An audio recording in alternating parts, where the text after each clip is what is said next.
Okay, so one of my I have a lot of people that I'm fans of a lot of people, and one of them is Jeremy Franco from Sydney, Australia, and he just disclosed that in India, for example, um, the elderly are actually part of the building structure of the. There's no nursing homes; they're all kind of woven in, and so it's interesting that I have this inclination to hang out with older people. I've always liked to hang out with older people, and and the younger people, and the well, like it's kind of tacky or it's cliche, cliche, cliche.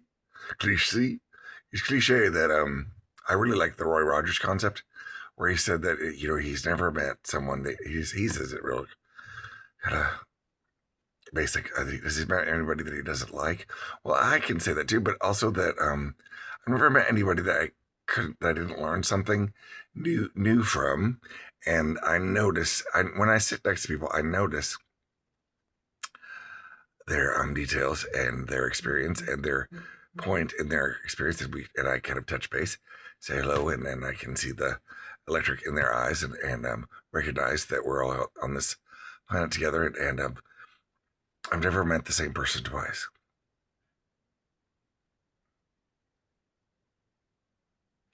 Anyway, so I was thinking about Ms. Estes and another. Um, yeah, I don't know. Well, I just thought it was interesting, and honestly, it's. I'm not being to me. It was interesting, and it was a health tip, and I use these memories and I use images to put hooks in them, little hooks that associate in different ways, so that they stand out and they stick there. In this instance, I equated. I'll start. We're gonna go. This is like the feminine and masculine um, logic in one. So we have the feminine logic, which is like wander around, and then this happened, wonder, wonder, wonder, wonder, wonder, and it's kind of a spherical structure. And then there's the masculine logic, which is like action number one, two, three, and an end, beginning, middle, end.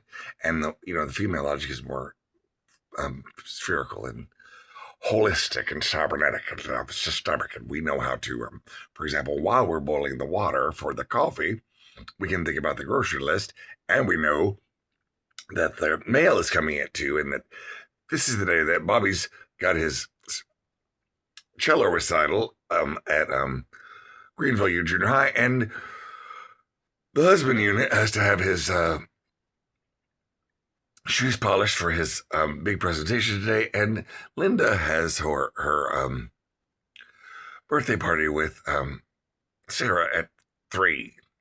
And we do all this while we have everybody's lunch ready and all the outfits ready and our own outfit ready and their outfit ready. And we have all the meals planned and we have this breakfast done and we have everything. And I'm speaking in a very large brush collective we. And I can do this too. I did it, however, for Texas A&M AgriLife Extension. I could answer the phone and I could do the books. And the funny thing was I was criticized because when I did the accounting, this is true. This is a true story. When I did the accounting at Texas A&M for the state of Texas, AgriLife Extension on Coit Avenue, Coit and Campbell in Dallas Plano area near Target, right on the corner from UTD where I went to school for many years. I was during my review, Regina Lander, God bless her, took the liberty and wanted to make the point that the criticism about the way I did the one of the criticisms, there's many. I was not perfect at all. God, no. I had so much to improve. But the criticism, which I found, actually, it's probably the sweetest, most wonderful criticism you could give someone that's working with numbers in accounting. It's the best criticism you'd ever want. And I mean, honestly, it was great. And so she said that, well, she's the one that said, honey, I think you're pretty smart. I think you're, well, I know, but I think you might be even smarter than me. So let me ask you while I got you here. Let me ask you this. She's did it a lot. Let me ask you this. Why is it that you don't ask me any questions? And anyway, but the criticism about me and the DOS system, which was a black screen and green letters, and I forgot what the software was called, but it was a lot of stuff. It was all this different stuff, and it's the state of Texas, and it's linked to the federal government too, so I take it really seriously. And I like numbers, and I like accounting actually. And but the criticism, which is the best criticism for me in my artistic discipline education, was that I was too robotic. Okay, yeah. So when you're dealing with numbers and organization and machines and computers, to kind of chameleon yourself into that environment was actually a huge compliment. So thank you. Miss Regina Lander, I learned a great deal from you. God bless you. I learned so much from you. And I know we didn't get along, but I learned so much from you. Even to this day, I remember you. Anyway, back to Miss Estes. So Miss Estes, we're at the nursing home, and it's about 3 a.m. or 4 a.m. or something. And I noticed that in my mind, it stuck out that the snack for me, I'll reveal the second minute, the snack for me, because of the way she says it, reminds me of tobacco. And Miss Estes is not what we would call a proper kind of a feminine style. She's very blunt and tough, but it's what I loved her for. And so she brings her little light. The light comes on the wall, and all the nurses, all different sizes, same colors. Like, oh God, it's Miss Estes. Oh shit, Paul, you go. You look great. You go help Miss. There's a word, you go. I love that car. Oh, I'll spin off on that. I had this dream that I was going to buy a giant fleet of Yugos and have them all be painted pink magenta. Magenta. I don't like to say pink. I like to say magenta because it's just a little bit of red with just a little bit of pink, and it's kind of this shade of red, but kind of shade of pink that is the color of joy. And I use it on my Windows theme, and I got the idea from Andy Warhol. And it turned out when I took color psychology that it actually does trigger happy hormone or happiness in your brain, and it links back to Pablo Picasso's Rose Period and Blue Period, which is also interesting about the dichotomy of color and mood. So there. So I had this idea of purchasing all of this gigantic fleet of Yugos, solar powered, and they would go from East Coast to West Coast and back again like a comb, and it would have all these kids and people that wanted to work for me, and then we all go like this, whoosh, whoosh, you go, all across America, back and forth, across 66, Route 66, back and forth, and clean it up. Pick up all the garbage and clean it up. You go across it, you go across it, you go across it. I like the idea of you go because it's funny. I like the word you go, and I like that it's cheap. And I always think of them as durable. I don't really know if they're durable, but in my mind, I feel like they're durable. And I like the size, and I like the like the gestalt and the size and the link to the Bauhaus, the link to the People Mobile, which is one of the positives. That's what Joyce Austin always said. There's always a positive in every situation. And I was like, what's the positive about the Holocaust? And I had to think. And I thought, like Pooh Bear. Think, Pooh Bear. So I always said, one of the things Hitler invented was the People's Car, which was also invented by Dr. Ferdinand Porsche. And Dr. Ferdinand Porsche also, about the same time, invented that frog-shaped car, the Porsche 911. Isn't that funny? So the 911 and the Volkswagen Beetle, around the same time, you could actually swap out the internal guts of the Porsche 911 and masquerade as a VW Beetle, which is one fantasy of mine. Funny. I love VW Beetle. Oh, Buck Rogers. The VW Beetle format, it's a really fun format because I like to be in nice, intimate, huggy spaces. I'm a big guy, but I like small things. So anyway,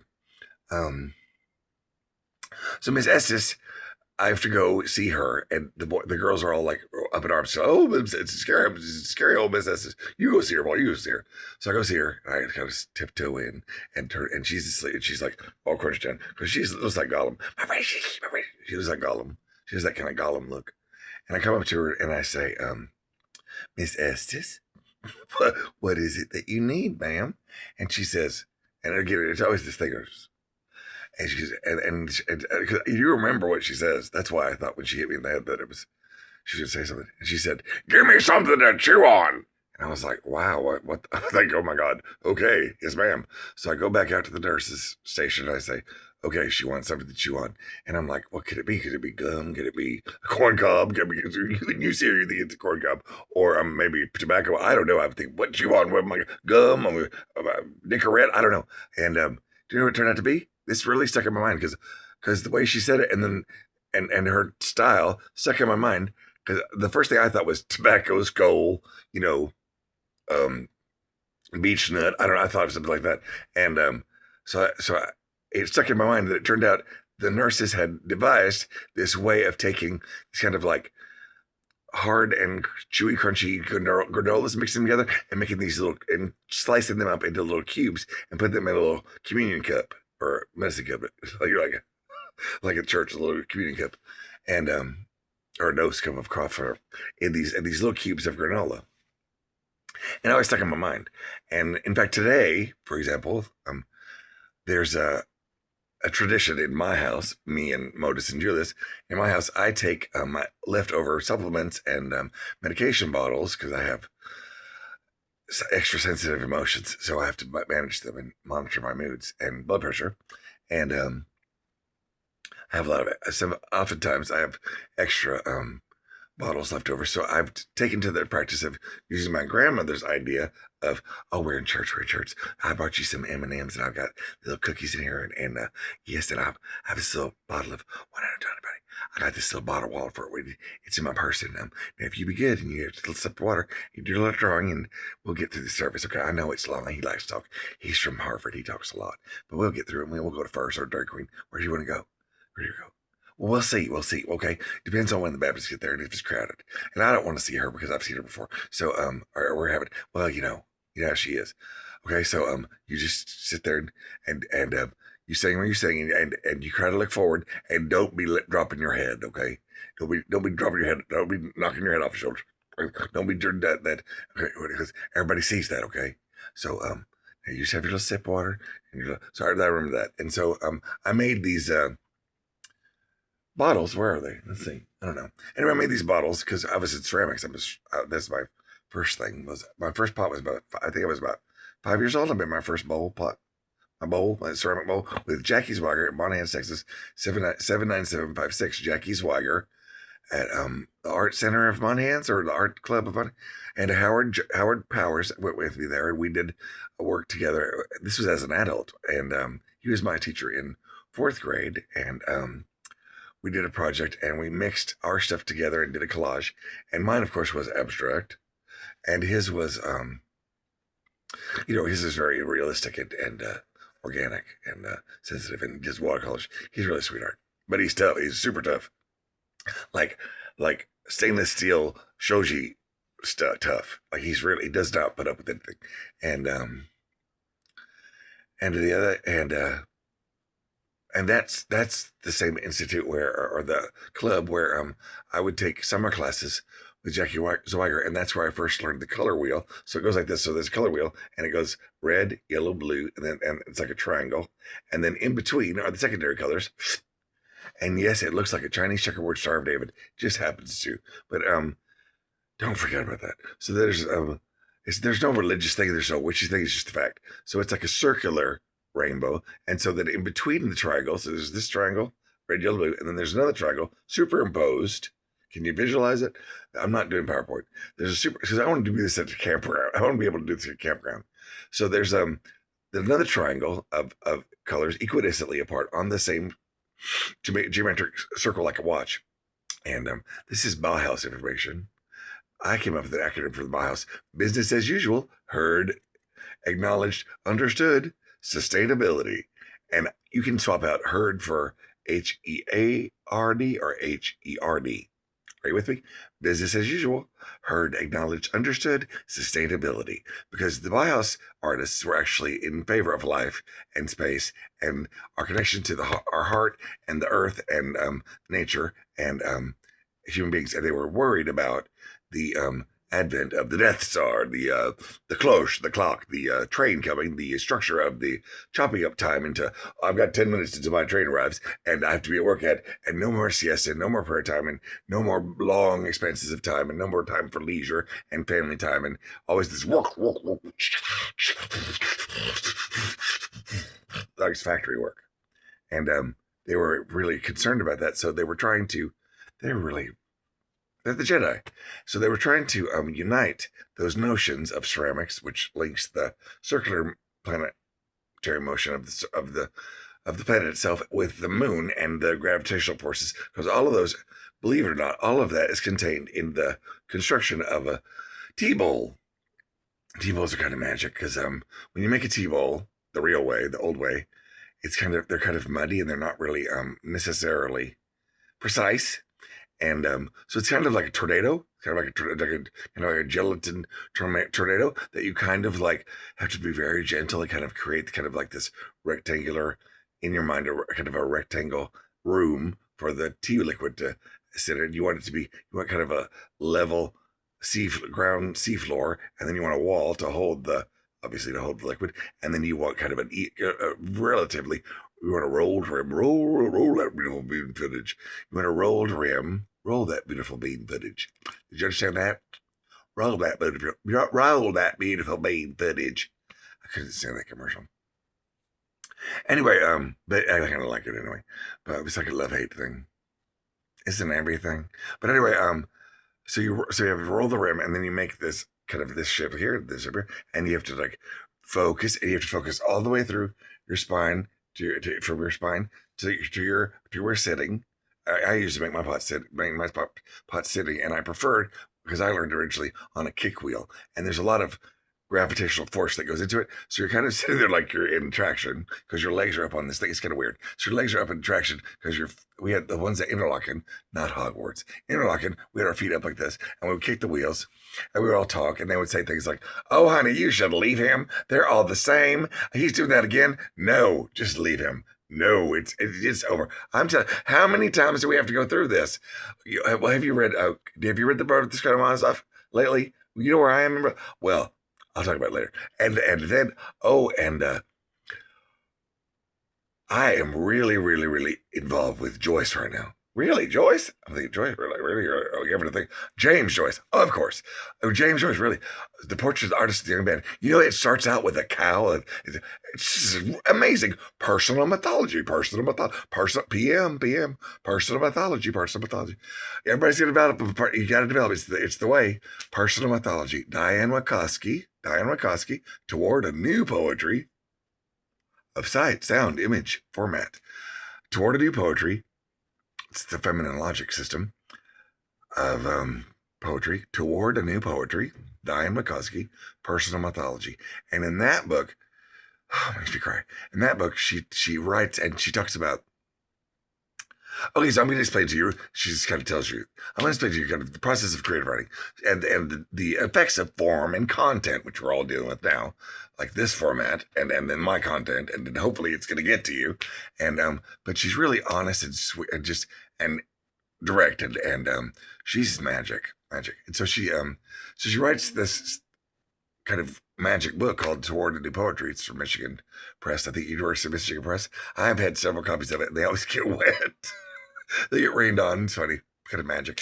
And but I've read it several. I always keep it around because it's kind of connects me to the lake, and because Interlaken means between two lakes, and that time was a really good time for me because I got to be in ceramics and in figure drawing, which is my thing, and I love drawing anyway, and I really love figure drawing. Although I kind of got squeamish about it because I wasn't really good with proportions. I can make things look 3D, but I don't really have I'll be honest, I have a weakness for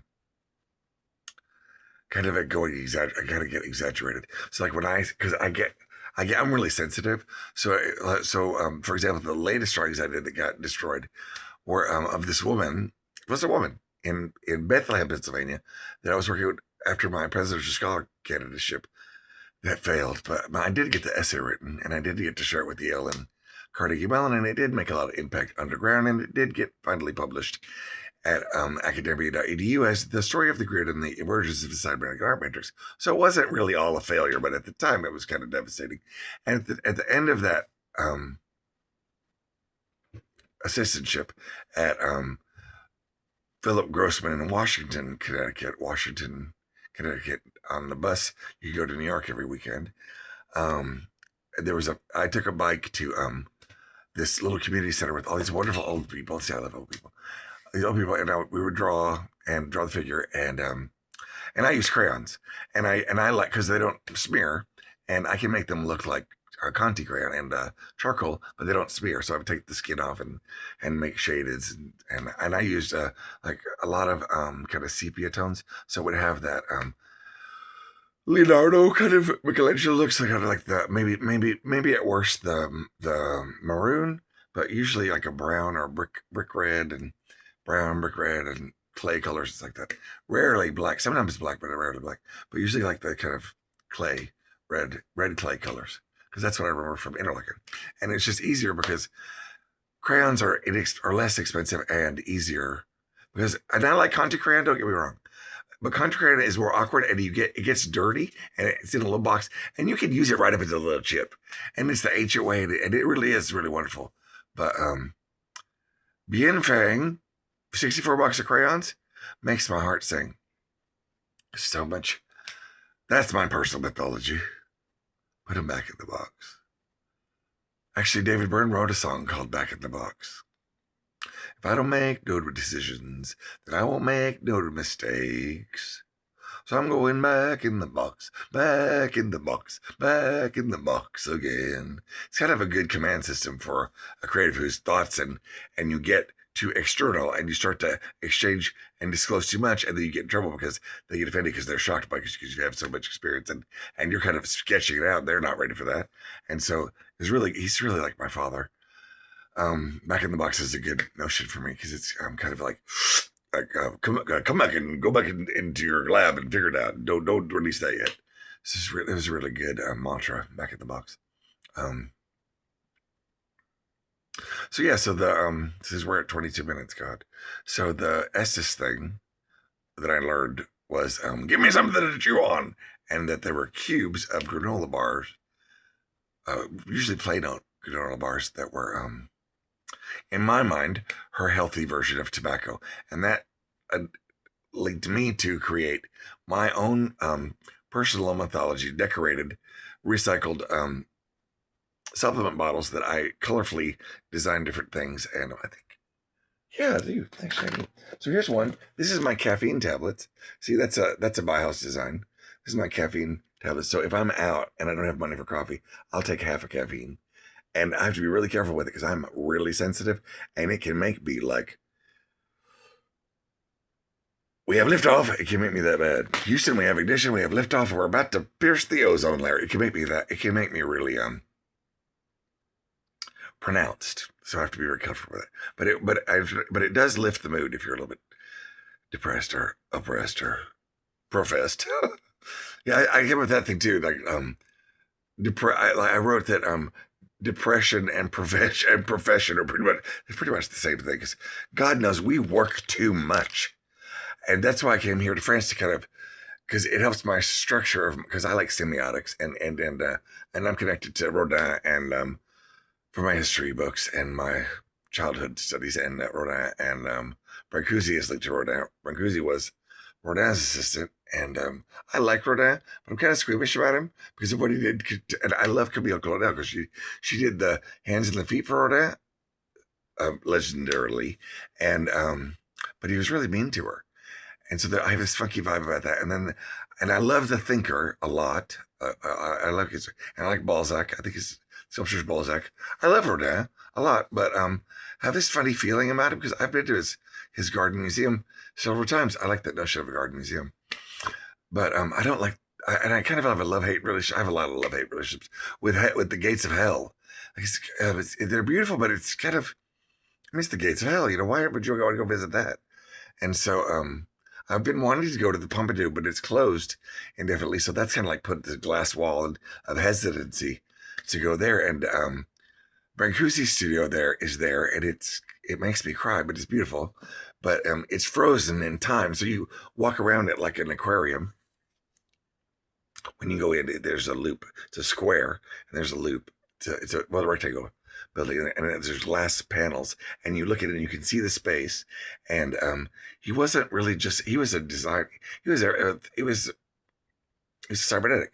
So and everybody is so intimidated about cybernetic, and it means systemic, and it means basically two concepts are most important about cybernetic, and they are systemic systems and then holistic. So it's like a sphere or a beehive shape, sort of architectural.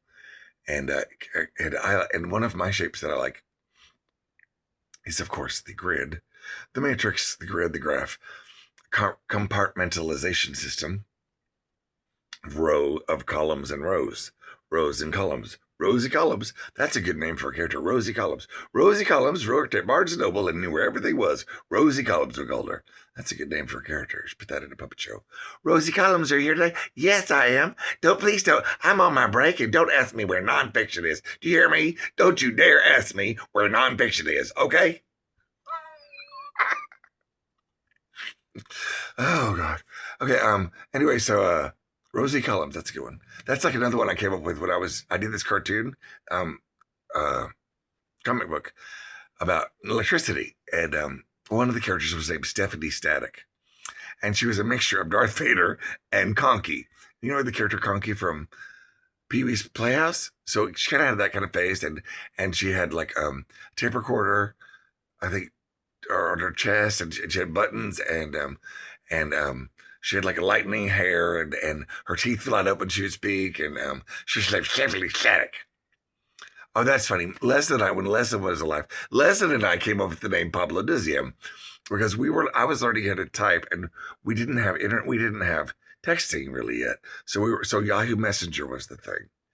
And in those days, that was new. I've been alive through the whole history of this junk. And so when I see it change shapes for just the sake of, hey, I get really angry because sometimes those shapes and the changes are to make money and not to enhance usability or function. Remember feng shui and function? They're really linked. Feng shui and function have to do with logistics, and the machine for living. So feng shui is like when you open the door, do you bump into your trash can? Or is it in a place where there's a flow so you don't trip over your trash can or your newspaper pile or your mail?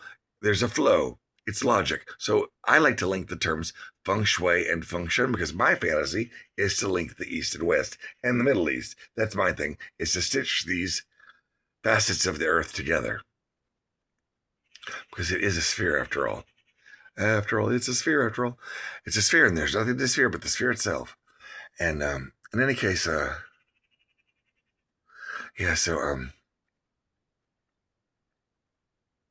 McCoskey, Toward a New Poetry. The concept is of a personal mythology. And as individuals, it gives your life meaning to be able to develop a personal mythology. And I wrote my own version in the book, my first published book called The Lone Star State of Mind. And it's a catalog of a polished, semi-polished, best I could do at the time on all that Zyprexa, polished version of all my interlocking poetry that survived, and then the